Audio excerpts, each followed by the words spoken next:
Matiari health service अस्पताल में एक ॾींहं वारी मुफ़्त तिबी कैंप लगाई वई। कैंप में कराची ऐं हैदराबाद जे माहिर डॉक्टरनि गायनी औरतुनि ऐं ॿारनि जे हवाले सां कैंप लगाए करे टेस्टूं इलाज कयो ऐं 200 खां वधीक मरीज़नि खे दवाऊं ॾिनियूं। हिन मौक़े ते मीडिया सां ॻाल्हाईंदे डॉक्टर कायनात Khwaja, doctor Aftab Soomro, doctor ख़ालिदा Parveen, doctor Aamir Memon ॿियनि चयो त मटियारी अस्पताल में हर दफ़े ही कैंपूं क़ाइमु करे हितां जे माण्हुनि खे इलाज जूं सहूलियतूं ॾिनियूं वञनि थियूं। कराची जा असां सभु डॉक्टर आहियूं या हैदराबाद जा डॉक्टर आहियूं, असां हैदराबाद में खोड़ कमाए सघूं था, ठीकु आहे न, मगर ख़ासि हिननि वटि अचणु ताकी हिननि जी जेकी हैसियत आहे या न बि आहे त हिननि ताईं असांजी रसाई थिए, हिननि जी तकलीफ़ुनि ताईं असां पुॼूं। अॼु मटियारी हेल्थ जी जेका इंतिज़ामिया हुननि जी तरफ़ां हिकिड़ो कैम्प अॼु असां लॻायो आहे ॿारनि जो ऐं गाइनी जो।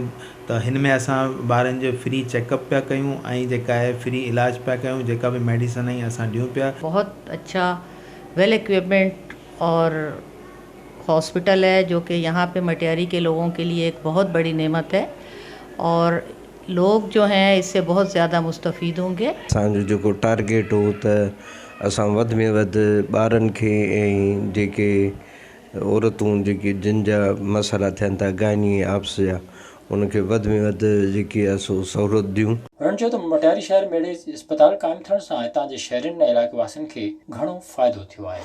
विज़िट कयो अवामी आवाज़ मीडिया ग्रुप जी वेबसाइट awamiawaz.pk।